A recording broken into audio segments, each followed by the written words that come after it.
Praise the Lord. प्रियो, हम लोग देखते हैं कि यीशु मसीह जब सेवा करने के लिए निकले तो उन्होंने कहा कि चेले बनाओ, और जब चेले को कहा कि जाना है तो जाने के लिए तो पैसे चाहिए ना, आया नहीं। कोई भी काम करने के लिए, आप कोई भी काम की शुरुआत करेंगे तो आपको पैसे की जरूरत है। हालेलुया। हम पुराने समय में देखते हैं कि परमेश्वर, क्योंकि मैंने कहा कि हम पुरानी बातों को लेकर आएंगे। हम पुराने समय में देखते हैं, पुराने समय में लोगों को परमेश्वर ने धन की आशीष दी, और हम आज भी कई बार ऐसे वचनों से प्रार्थना करते हैं और हम कहते हैं कि यहोवा का भय और नम्रता का फल है धन, महिमा और जीवन। नीतिवचन 22 से धन की आशीष, नीतिवचन 10:22 में धन की आशीष यहोवा से मिलती है। व्यवस्था विवरण 18 में लिखा हुआ है, मैं 8:18 मैं तुमको धन कमाने की सामर्थ देता हूँ और मैं तुमको गढ़ वाले नगर दूंगा। ये सारी हम आशीषें देखते हैं, धन की आशीषें। लेकिन जब हम नए करार में आते हैं, एफएससी 1 इसके 3 में लिखा हुआ है, परमेश्वर पिता का धन्यवाद हो जो यीशु मसीह में हमें स्वर्गीय स्थानों से सब आत्मिक आशीष देते हैं। कौन सी आशीष है? आत्मिक आशीष है। अब सुनिएगा ध्यान से। पुराने समय में लोगों के नजर में धन कीमती था। जब नए करार में हम आते हैं तो हमारे नजर में क्या कीमती होना चाहिए, परमेश्वर के नजर में क्या कीमती है। एक प्रचार हम लोगों ने सुना, परमेश्वर के नजर में हम अनमोल है। हम कैसे हैं? अनमोल है। और कितने अनमोल है, सुनिए। निर्गमन इसके पढ़ना नहीं, मैं बताऊंगा तब पढ़ेगा। निर्गमन इसके 19:5 में लिखा हुआ है, या 20:5 में, 20 वहां लिखा हुआ है, परमेश्वर कहते हैं कि तुम मेरा निज धन हो। हम लोग परमेश्वर का धन है। परमेश्वर कहते हैं पहले पत्रस इसके 2 अध्याय के 9 वचन में, हम याजकों का समाज है, राज्य पदाधिकारी है, हम परमेश्वर की निज प्रजा। आखिरी में लिखा है परमेश्वर का धन है। हम कौन है? परमेश्वर का धन है। अगर हम परमेश्वर का धन है तो फिर हमारा धन क्या है? हमारा धन ये संसार के धन, दौलत, रुपये, पैसे हैं, या हमारा धन भी परमेश्वर है? हालेलुया। हम लोग एक वचन को मैंने पढ़ा था, यूं में कहीं लिखा हुआ है कि ओपीर का कुंदन उठा करके नाले में डाल दे। कहाँ डाल दे? नाले में। आपने सुना होगा, मैंने विषय में बताया था, नाले में डाल दे ताकि सर्वशक्तिमान तेरा सच्चा धन हो जाएगा। हालेलुया। हमारा सच्चा धन कौन होना चाहिए? परमेश्वर होना चाहिए, क्योंकि जब परमेश्वर के पास सब कुछ अधिकार है। आपने शुक्रवार को सुना, यीशु मसीह ने कहा स्वर्ग और पृथ्वी का सारा अधिकार मुझे दिया है। जब उसने बोला कि जाओ, चेलों को बोला जाओ, जाने से पहले बोला स्वर्ग और पृथ्वी का सारा अधिकार किसके पास में है? यीशु मसीह के पास। और बाद में कहा इसलिए जाओ। किस लिए जाओ? यीशु ने कहा इसलिए जाओ क्योंकि स्वर्ग और पृथ्वी का सारा अधिकार मुझे। अब स्वर्ग से हमें क्या चाहिए और पृथ्वी से क्या चाहिए जाने के लिए? हालेलुया। देखिए, यीशु मसीह जानते थे कि हमें धन की जरूरत है, सेवा करने के लिए धन होना चाहिए। लेकिन मैं इसका जीता जागता गवाह हूं कि मैं 1 रुपया भी लेकर के सेवा करने के लिए आया नहीं हूं। न मेरी कोई पहचान थी, आज भी कोई बड़ी पहचान नहीं। कई बार कई सेवक लोग मुझे फोन करके पूछते हैं फलाने का नंबर आपके पास में है, फलाने का नंबर आपके पास में है। मैंने बोला मेरे पास कोई नंबर नहीं, क्योंकि उन्होंने देखा हमारे साथ में न कोई पहचान रखी थी, न कोई पैसे रखे थे, न किसी से सेवा मांगी थी, न और पैसे भी नहीं थे, और न किसी ने हमारी पहचान के द्वारा मदद की सेवा बढ़ाने में, न पैसे के द्वारा किसी ने मदद की सेवा करने में, कुछ भी नहीं। केवल एक चीज थी, क्योंकि ये ज्ञान नहीं था, ये सब जो बातें सिखा रहा हूं ये तभी मालूम नहीं थी। केवल एक चीज थी कि बस प्रभु का काम करना है। हालेलुया। अब जब आज हम सीख रहे हैं तो हमें पता चलता है कि परमेश्वर का बहुत बड़ा अनुग्रह हमारे ऊपर था कि हमने इस तरीके से सेवकाई को शुरू की। आज मन में सेवा करने के लिए एक चीज होना जरूरी है, वो चीज होना जरूरी है, एक जगह होना जरूरी है, उसमें लाइट होना जरूरी है, उसमें माइक होना जरूरी है, उसमें कुछ भी हमारे पास में कुछ भी, न जगह थी, न माइक था, न लाइट थी, न पंखे थे। कई लोगों ने उन हालातों में मुझे सेवा करते हुए देखा जहां से हमने शुरुआत की। न तो पैसे थे, न मांगने के बाद में न किसी ने दिए भी थे। ठीक है, अब हम देखते हैं कि एक व्यक्ति धनवान था और लाजरस था। उसके पास में बहुत धन था। धनवान स्वर्ग में था या गरीब स्वर्ग में था? Praise the Lord. उसका धन उसको स्वर्ग में ले गया क्या? नहीं ले गया ना। ऐसे अनेकों किस्से हैं लूका 12वें अध्याय में जब हम देखते हैं, वहां पर 12वें अध्याय की 15 वचन में जब हम देखते हैं, आइए लूका का 12 का 15 से देखिए।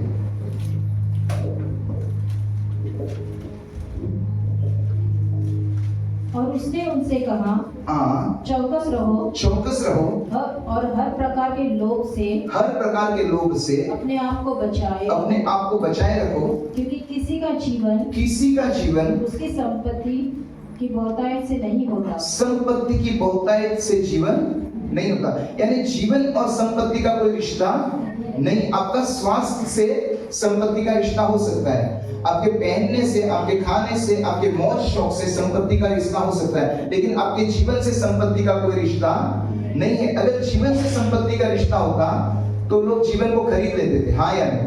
क्या कोई जीवन खरीद सकता है? नहीं ना। केवल जीवन खरीद सकता है यीशु मसीह, क्योंकि उसने जीवन की कीमत चुकाई है जीवन को खरीदने के लिए। Hallelujah, hallelujah. क्या आपने इसको सुना? क्या आपने इसको पहले सुना है? यीशु ने बोला, मैं प्राण देता हूँ प्राण बचाने के लिए, मैं जीवन देता हूँ जीवन बचाने के लिए। ओके, बढ़िया। उसने उनसे एक दृष्टांत कहा, किसी धनवान की भूमि में बड़ी उपज हुई। तब वह अपने मन में विचार करने लगा, मैं क्या करूं, क्योंकि मेरे यहाँ जगह नहीं। ओके, रहने दीजिए। यहाँ पर हमने क्या देखा? किसी का जीवन उसके धन की बहुतायत में नहीं है। धनवान को हमने देखा, उसने बहुत धन जमा किया। इस व्यक्ति को अगर हम आगे देखते हैं, इसने भी बहुत धन जमा किया, अभी जीवन पर मेहनत किया, बहुत धन इकट्ठा हुआ, और आखिरी में उस धन से उसने अपने आप को बचा सका? नहीं। एक रात को परमेश्वर ने उसको कहा, आज रात को तेरा प्राण ले लिया जाएगा, तो तू इस धन तेरे क्या उपयोग में आएगा? Praise Lord. तो मैं आपको शुरुआत में ये बता रहा हूँ कि धन हमें बचाता नहीं है। धन हमें नाश जरूर कर सकता है, धन की बहुतायत हमें नाश कर सकती है। जैसे एक धनवान व्यक्ति का नाश हो गया, हाँ या नहीं? लाजरस बच गया। सुनिए, लाजरस और धनवान में, धनवान नरक में चला गया, लाजरस गरीब था, जख्मी था, घायल था, उसको हम इब्राहिम के गोद में देखते हैं। इसी प्रकार इस धनवान को जब हम देखते हैं तो ये अपने धन के द्वारा सब कुछ कर लेना चाहता है। धन के द्वारा जीवन मिलता नहीं है। वहीं पर हम एक व्यक्ति को देखते हैं जिसका जीवन धन से बचता है, वो है जक्कई। जक्कई के पास में परमेश्वर ने बहुत धन दिया था, उसको जीवन के बारे में कुछ चिंता भी नहीं थी, फिक्र भी नहीं थी, मुझे जीवन मिलेगा नहीं मिलेगा, क्या होगा नहीं होगा। और वो एक दिन अचानक में यीशु मसीह कैसा है वो देखने के लिए आता है, और जब यीशु उसको देखता है तो यीशु बोलता है, आज मुझे तेरे घर पे आना है। जब वो उसके घर पे जाने के लिए निकलता है, तब वो व्यक्ति जो अपने धन के बारे में सोचता है, वो क्या सोचता है? एक व्यक्ति ये है लूका 12 में, ये अपने धन के बारे में क्या सोचता है, और एक व्यक्ति वो है जो अपने धन के बारे में क्या सोचता है। वो कहता है कि मैंने जिस किसी का भी लिया हूं उसको मैं 4 गुना लौटा दूंगा, और मेरी आधी संपत्ति में क्या करूंगा? गरीबों को बांटूंगा। सुनिए, यीशु मसीह के चेले ये देख रहे थे। यीशु मसीह के चेले यीशु के साथ में रहते थे हमेशा, और यीशु जो भी करते थे उससे शिक्षा किसको मिलती थी? चेलों को। किसको शिक्षा मिलती थी? चेलों को। और फिर चेले ये देख रहे थे कि वो व्यक्ति जो है वो अपनी आधी संपत्ति गरीबों को बांट रहा है, क्योंकि उसको पता था, ध्यान से सुनेगा, कई लोगों के पास में कई प्रकार के झूठ का धन होता है, झूठ से, बेईमानी से, या गलत तरीके से। आपको तरीके मालूम है, मैं भी यहाँ पर उन तरीकों को नहीं दोहराऊंगा।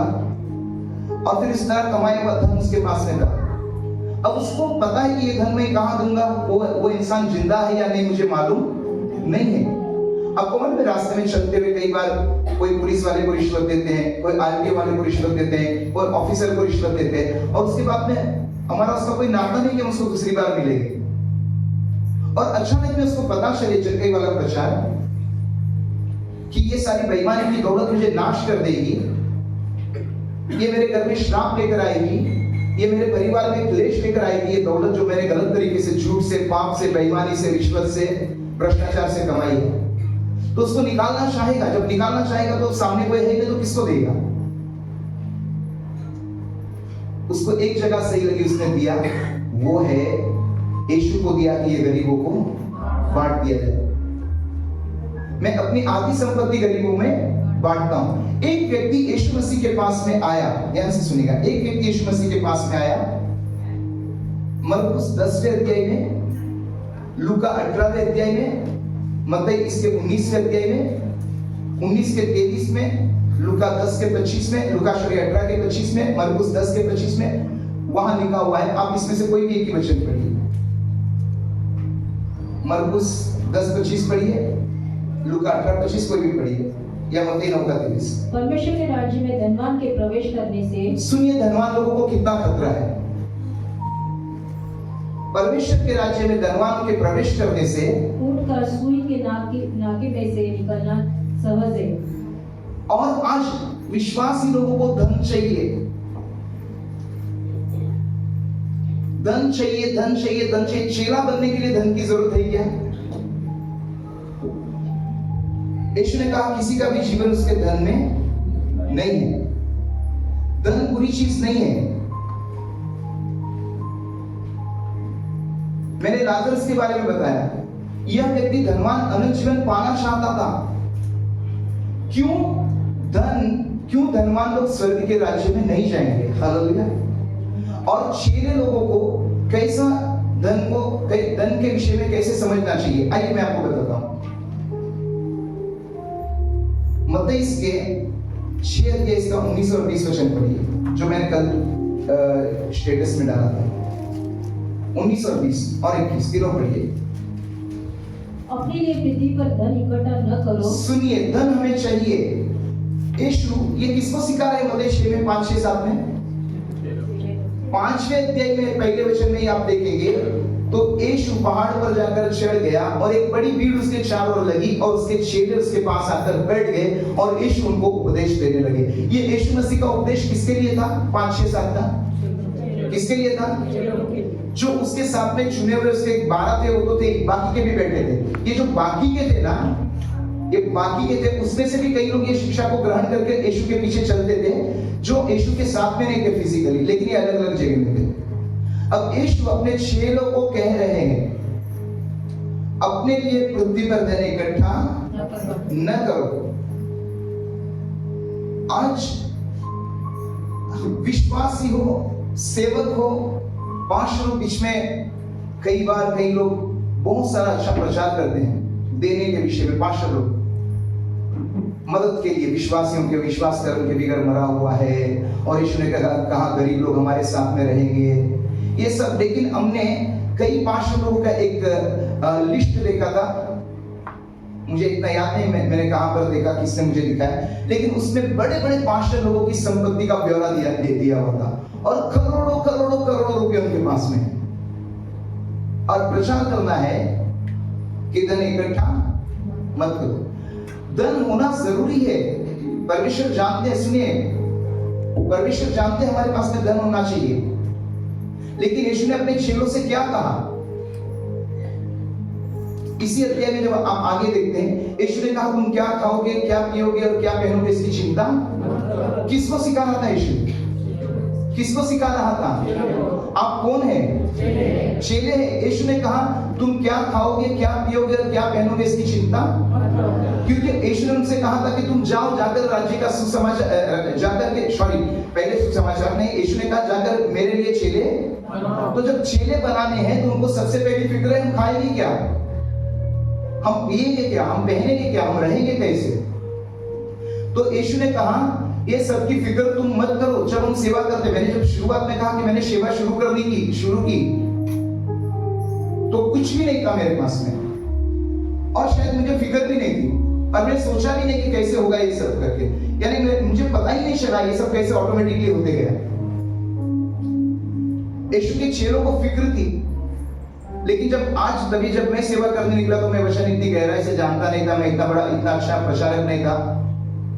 तो यीशु ने जब कहा, देखा कि उनके चेलों को फिक्र है, तो उसने सिर्फ एक बात कही, ये सब अन्य जाति लोग चिंता करते हैं, हम क्या खाएंगे, क्या पिएंगे, क्या पहनेंगे। ये अन्य जाति में जो दूसरे काम करने वाले लोग हैं, वो अपने पेट के लिए काम करते हैं, उनको खाने की फिक्र है, उनको पहनने की फिक्र है, उनको रहने की फिक्र है। यीशु कहते हैं, यीशु दिखाते हैं, उनको बताते हैं कि देखो आकाश के पक्षियों को देखो, देखो उन फूलों को, देखो उन बटरफ्लाई पक्षियों को देखो, तितलियों को देखो। सुलेमान भी अपने धन की महिमा में था, तभी उनमें से एक के समान भी नहीं था। तो हे अल्पविश्वासी लोगों, क्या तुम्हारा मूल्य उस घास या फूल या उस तितली से बड़ा नहीं है क्या? इसका मतलब परमेश्वर चाहते कि हमें खूब बहुत अच्छी चीजें, अच्छी बातें दे, लेकिन शर्त यह है पहले राज्य और धर्म की, तब ये सभी वस्तुएं तुम्हें, क्योंकि तुम्हें क्या चाहिए, तुम्हें क्या खाना है, क्या पीना है, क्या पहनना है, कहाँ रहना है, ये तुम्हारा पिता तुम्हारे बारे में पहले से ही जानता है। उसने सारी चीजें तैयार रखी हुई है, लेकिन तुम्हें क्या करना है? पहले विश्वास करना है और इस पृथ्वी पर धन इकट्ठा करने के बारे में सोचना नहीं है। आज मालूम है, अब देखिए कई लोग जेल में जाते हैं, बड़े बड़े नेता लोग, बिजनेसमैन लोग, मंत्री लोग, किस लिए जाते हैं? पैसों के लिए। और पैसों के बारे में अगर आप सोचेंगे तो कई लोगों के बारे में जब आप देखेंगे तो बोलते हैं कि 200 साल तक ये पैसा खाएगा तो भी खत्म नहीं होगा, 500 साल तक ये पैसा खत्म नहीं होगा। बोलो 200-500 साल जीने वाले हैं क्या? 200-500 साल जीना नहीं है, इतने पैसे जमा किए हुए हैं, पृथ्वी पर जमा किए हुए, लेकिन स्वर्ग में उनके लिए कुछ भी आशा है क्या? नहीं। क्या हम उनके बरोबर हो जाए कि हमारी भी स्वर्ग में कोई आशा ना हो? क्या पैसा ही हमारा परमेश्वर है? एक व्यक्ति ने अपनी सारी उम्र गुजार दी पैसे कमाने में, एक व्यक्ति ने अपनी सारी उम्र गुजार दी पैसे उड़ाकर मजा करने के लिए। धनवान और लाजरस वाला धनवान जो था, उसके कमाने में उसने संघर्ष किया, वो नहीं दिखा रहा है। हो सकता है उसके पिता की मिलकत होगी, वो बैजनी मलमल के कपड़े रोज पहनता था, रोज धूमधाम से जिंदगी जीता था, रोज खाता पीता ऐश करता था। और एक व्यक्ति को हम देखते हैं कि उसने अपनी सारी उम्र बहुत सारी मेहनत की। ये दोनों ने भी पाप किया क्या? इन्होंने व्यभिचार किया, चोरी की, हत्या किया, लूटमार करके पैसे लाए बेईमानी से? नहीं। फिर भी ये दोनों के दोनों नरक में जाने के लिए तैयार हुए कि नहीं हुए? क्यों? क्योंकि इन्होंने कभी भी अपने अनंत जीवन के बारे में सोचा नहीं तो अपने धन के द्वारा कोई ऐसा काम किया जिससे वो कह सके कि प्रभु ये धन तूने दिया है, मैंने इस धन से तेरे लिए नेक काम किया है। आइए पढ़िए इसको। अपने लिए स्वर्ग में धन इकट्ठा मत करो जहाँ कीड़ा और काई बिगाड़ते हैं, जहाँ कीड़ा और काई बिगाड़ते हैं। शरीर पृथ्वी पर धन इकट्ठा मत करो। पृथ्वी का धन है, सुनिए, पृथ्वी का धन है। पृथ्वी का धन क्या है जो हम लोग खरीदते हैं? जगह, जमीन, खेत, मकान, दुकान, बैंक बैलेंस, सोना, चांदी, अच्छी बाइक, अच्छी गाड़ी, अच्छे फोन, अच्छे कपड़े, अच्छे गहने। पृथ्वी पर धन इकट्ठा मत करो। बड़ी बात, जहाँ कीड़ा और काई बिगाड़ते हैं, जहाँ कीड़ा और काई बिगाड़ते हैं, और जहाँ चोर सेंध लगाते और चुराते हैं, जहाँ चोर भी आता है और सेंध लगाकर चोरी करके लेके भी जाता है। परंतु अपने लिए स्वर्ग में धन इकट्ठा करो। परंतु अपने लिए स्वर्ग में धन, सुनेगा, पृथ्वी का धन स्वर्ग के धन के लिए वापरना है। पृथ्वी का धन स्वर्ग के धन के लिए वापरना है। इसको मैं आपको आगे लेके जाऊंगा। यीशु ने अपने चेलों को इसको कैसे समझाया, कैसे सिखाया। लेकिन स्वर्ग का धन क्या है? जब कल मैंने एक स्टेटस के अंदर एक वॉइस मैसेज भेजा, उसके अंदर मैंने बताया नाश होने वाली आत्मा। यीशु ने कहा अगर तुमने सारे जगत को कमाया और अपना प्राण गवाया तो तुम्हें क्या लाभ होगा? मुझे पता है जिन्होंने 500 साल के लिए पैसे जमा किए हैं, करोड़ों अरबों रुपए, चाहे उनके बाहर गांव में हो, चाहे भारत में हो, चाहे प्रॉपर्टी हो, चाहे बड़े बड़े बंगले हो, चाहे बड़ी इमारतें हो, चाहे रियल एस्टेट, चाहे जो भी है, 500 साल तक खाते रहे, उनके बच्चे के बच्चे, बच्चे के बच्चे खाते रहे। लेकिन अगर वो आज मर जाए, शायद उसको ये पता नहीं होगा। अगर उसको ये पता हो जाए तो अपने 500 साल की मिलकत को लाभ मारेंगे। अभी बीच में आपने एक रील देखी होगी, पास्टर आचार्य विकास मसीह की, सुना आपने? उन्होंने एक वचन बताया उस लंगड़े भिखारी के बारे में, जो लंगड़ा भिखारी भीख मांग रहा था। देखा किसी ने? सुना हो? और फिर उन्होंने बड़े बड़े लोगों के नाम लिए, क्योंकि वो काफी रिसर्च करते हैं, स्टडी करते हैं, और उन्होंने बड़े बड़े लोगों के नाम लिए और उन्होंने बोला कि इनमें से कोई भी पैसे का लालची नहीं था। बड़े बड़े लोग थे। एक तो दिल्ली में एम्स बनाया, उसकी जो मालकिन है उसका नाम लिया, वो रानी थी। उन लोगों ने यीशु को स्वीकार किया, उन्होंने पैसे नहीं मिले तो क्या हुआ? उन्होंने पैसे, अपने पैसे और पद छोड़ दिए। क्या किया? पैसे और पद छोड़ दिए। क्या आपको मालूम है पुराने करार में धन है, धन की आशीष है, नए करार में अभिषेक की आशीष नहीं मिलेगा। नए करार में हमें शिक्षा की जरूरत है, अभिषेक की जरूरत है, समर्पण की जरूरत है, विश्वास की जरूरत है। हमें धन की जरूरत नहीं है, हमें बड़ी बड़ी पहचान की जरूरत नहीं है, अच्छे अच्छे अपॉर्चुनिटी की जरूरत नहीं है, क्योंकि यीशु ने खुद कहा मैं तुम्हारे साथ हूं। हालेलुया। देखो जगत के अंत तक मैं तुम्हारे और स्वर्ग और पृथ्वी का सारा अधिकार मेरे पास है और मैं तुम्हारे साथ हूं। क्यों हूं? क्योंकि तुम जाओ और चेले बनाओ। आपको मालूम है पुराने करार में लोगों ने पैसे इकट्ठे किए, नए करार में आप देखिए सुलेमान को देखिए, दाऊद को देखिए, बहुत पैसे वाले होते हैं, लोग तालियां बजाते हैं। जब भजन संहिता सुनते हैं, दाऊद ने भजन 113 में कहा कि तू दूरे से उठाता है, राजा बनाता है। बड़े राजा होने के लिए तैयार हो जाते हैं, हमें राजा होने के लिए जरूर बुलाया है, लेकिन यीशु ने खुद कहा मैं यहाँ का राजा नहीं हूँ और मेरा यहाँ का राज्य भी नहीं है। यीशु ने कहा थोड़े समय के बाद में तुम मुझे सर्वशक्तिमान परमेश्वर की दाहिनी ओर बैठा हुआ देखोगे। हालेलुया। मेरा राज्य वहां का है और मैं वहां का राजा हूं। अब यीशु का धन यहाँ का रहा या वहां का रहा? क्योंकि वो राजा वहां का है, धन वहां का है। सुलेमान ने बड़ा धन इकट्ठा किया, उस धन से बड़ी मौज किया। आप देखेंगे अगर पहले अध्याय और दूसरे अध्याय सब उपदेश के, और वहीं पर नए करार में जब आप आते हैं, पौलुस एक बड़ा धनवान व्यक्ति था, बड़ा सम्मानित व्यक्ति था, बड़ा आदरणीय व्यक्ति था, इज्जतदार व्यक्ति था, बड़े बड़े लोगों में जान पहचान थी, उठना बैठना था। उसके अपने धर्म पर, अपने रीति रिवाज पर, अपनी परंपराओं पर गर्व कर सकता था। लेकिन वो कहता है कि जो जो चीजें मेरे गर्व के लिए, मेरे घमंड का कारण थी, उन सबको जो मेरे लाभ का था मैंने कचरा समझ के मसीह के लिए छोड़ दिया। नए करार में जब आते चट्टाई ने छोड़ दिया। चेला बनने वाले लोग बटोरने के लिए नहीं आते, चेला बनने वाले लोग छोड़ने के लिए आते हैं। हालेलुया। मैंने कहा था कि चैलेंजिंग होगा प्रचार।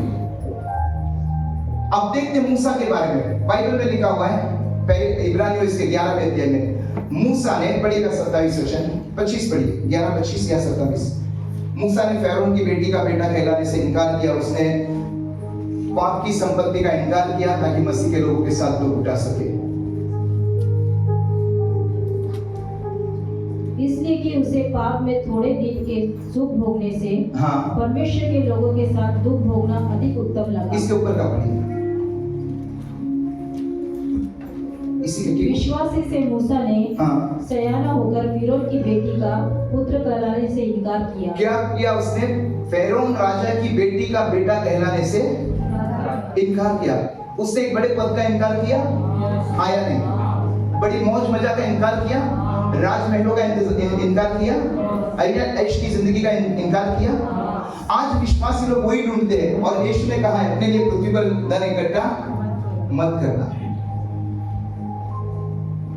फिर एक बार मैं कहना चाहता हूं, परमेश्वर हमें धन देते हैं, देना चाहते हैं भरपूर, लेकिन उसका उपयोग क्या करेंगे? उस व्यक्ति के समान जो मूर्ख था, जिसने कहा कि मेरे पास में बहुत धन इकट्ठा हुआ है, मैं इसका क्या करूं? तो मैं एक बखारी और बनाऊंगा, एक बखारी और बनाऊंगा, और थोड़ी जमीन खरीद दूंगा, और थोड़ा बैंक बैलेंस बना लूंगा, और एक मकान खरीद दूंगा, और एक दुकान खरीद दूंगा, और एक फ्लैट खरीद दूंगा, और थोड़ा बैंक बैलेंस बढ़ा दूंगा, और थोड़ा दागीना बढ़ा दूंगा। क्या इसमें परमेश्वर में धन दे? क्या हमने यहाँ पर धन इकट्ठा किया है, परमेश्वर उसका हमसे हिसाब लेगा, या जो हम धन स्वर्ग में इकट्ठा करेंगे उसका हिसाब लेगा? कहाँ का हिसाब देना पड़ेगा? यहाँ पर धन से जो भी गलत किया होगा उसकी सजा हमें मिलेगी, और जो यहाँ के धन से हमें नेक किया होगा उसका प्रतिफल भी मिलेगा, क्योंकि यहाँ का धन वहां जाने वाला नहीं है। अच्छा, वहां का धन है, वहां का धन है। ओके, मैं आपको फिर बताता हूँ, पढ़िएगा आगे। उसने मसीह के कारण निंदित होने को, मसीह के कारण निंदित होने को मिस्र के भंडार से बड़ा धन समझा, बड़ा धन समझा। Praise the Lord. मसीह में चलना और निंदा उठाना, ये हमारा बड़ा धन है। आपको मालूम है हमारा धन क्या है? धन का मतलब खाली रुपये पैसे नहीं होते। कई बार कई लोग कहते हैं मेरी पत्नी मेरा बड़ा धन है, कई लोग कहते हैं मेरे बच्चे हैं, ये 2 मुझे दिए हैं, यही मेरी संपत्ति है। लेकिन क्या आपने सुना परमेश्वर की संपत्ति हम है? हाँ या नहीं? हम परमेश्वर के नजर में अनमोल हैं। अब हमारे नजर में क्या अनमोल है? परमेश्वर अनमोल है या इस दुनिया की दौलत अनमोल है? मूसा के नजर में परमेश्वर और उसका काम अनमोल था। जब मूसा के नजर में परमेश्वर और उसका काम अनमोल था, तो उसको मालूम था कि मैं जब परमेश्वर का काम करने जाऊंगा तो मुझे निंदा उठानी पड़ेगी। जब मैं परमेश्वर का काम करने जाऊंगा तो मुझे ऐश, मौज और पाप की जिंदगी जीनी नहीं है, क्योंकि मैं ऐश की जिंदगी, मौज की जिंदगी, पाप की जिंदगी, रईसों की तरह अय्याशी की जिंदगी जीऊंगा तो मैं परमेश्वर का काम कर सकूंगा नहीं। इसीलिए यीशु ने कहा कोई व्यक्ति दो स्वामी की सेवा नहीं कर सकता। मूसा को अगर ऐश भी करना होता, मौज भी करनी होती, पाप भी करना होता, और वो पद भी चाहिए था, और राजा भी बने रहना था, और परमेश्वर की सेवा भी करनी थी। वो परमेश्वर की सेवा करने के लिए गया था। मन में जब जवान था, गया था ना, जब एक हिब्री एक मिस्री को मार रहा था, तो उसने हिब्री को मारा कि नहीं मारा? उसने ये मारकर क्या साबित किया? मैं परमेश्वर की सेवा कर रहा हूं, मैं परमेश्वर के लोगों को बचा रहा हूं मिस्रियों के हाथ से। क्या परमेश्वर ने उसकी सेवा ग्रहण की? ग्रहण की नहीं, क्योंकि परमेश्वर की सेवा करने के लिए उसको लगा मेरे पास अच्छा एक पद है, राजा होने का पद है, मेरे पास अधिकार है, मेरे पास दौलत है, ठीक है, और मैं अपने लोगों को आगे बढ़ा सकता हूं और मिस्रियों को नीचे कर सकता हूं। लेकिन आप ध्यान रखिए, परमेश्वर की सेवा करने के लिए हमें पद की जरूरत नहीं है, परमेश्वर की सेवा करने के लिए हमें धन की जरूरत नहीं है। एक मछुआरा आप देखते हैं, झील के किनारे बैठा हुआ है, रात भर कोई मछली नहीं पकड़ी। कौन था वो? कौन था वो? पतरस था ना। सुबह में ढेर सारी मछली आई। क्या आपको मालूम है, बाइबल में लिखा है, यीशु ने कहा ये सब मछलियों को छोड़कर मेरे पीछे चले आ, मैं तुझे मनुष्य को पकड़ने वाला मछुआरा बना दूंगा। हालेलुया। अगर आप और हम होते तो क्या करते? प्रभु ने इतनी सारी आशीष दी है, इतना सारा काम दिया है, इतना बड़ा धन आने वाला है, इतनी सारी मिलकत आने वाली है, इसके बाद में हम ये खरीदने वाले, वहां जाने वाले, यहाँ पिकनिक मनाने वाले हैं। ये सब करके हमने अपना कैलकुलेशन बना दिया होता, और यीशु पीछे आकर बोलता मेरे पीछे आ जाइए, छोड़ करके हम कभी नहीं जाते। पतरस गया कि नहीं गया? सब कुछ छोड़कर गया ना। इसलिए यीशु ने पतरस को स्वीकार किया। पढ़िए फिर से वहां मत्ती में जहां हम थे। परंतु अपने लिए स्वर्ग में धन इकट्ठा करो। अपने लिए कहां पर धन इकट्ठा करो? पृथ्वी पर क्या होगा? धन को कीड़े खा जाएंगे। चीजें बिगड़ती है ना, हाँ या नहीं? कितनी भी कीमती चीजें लो, बिगड़ती है। अच्छा, नहीं बिगड़ने वाली कई चीजें होती है, जैसे कि गोल्ड बिगड़ता नहीं, भाव बढ़ते जाता है, लेकिन चोरी का खतरा है कि नहीं है? हाँ या नहीं? काई लगने का, कीड़े लगने की चीजों का खतरा होता है कि नहीं होता है? अब मुझे बताएं, स्वर्ग में धन इकट्ठा करो, इसका मतलब क्या है? स्वर्ग में कौन सा धन है? फिर एक बार बताता हूं, नाश होने वाली आत्माएं। पौलुस के अंदर जब परमेश्वर ने बोझ दिया कि जाकर के परमेश्वर के राज्य का समाचार बताए, तो पौलुस के साथ में ये हुआ। अब जाकर के घर में प्रेरितों के काम 9 अध्याय को पढ़िएगा, उसके 10वें वचन से लिखा हुआ है, हनन्याह नाम का एक व्यक्ति था जो यीशु मसीह का चेला था। पढ़िएगा, इसको पढ़िए, प्रेरितों के काम अध्याय 9 वचन 10, सुनिएगा।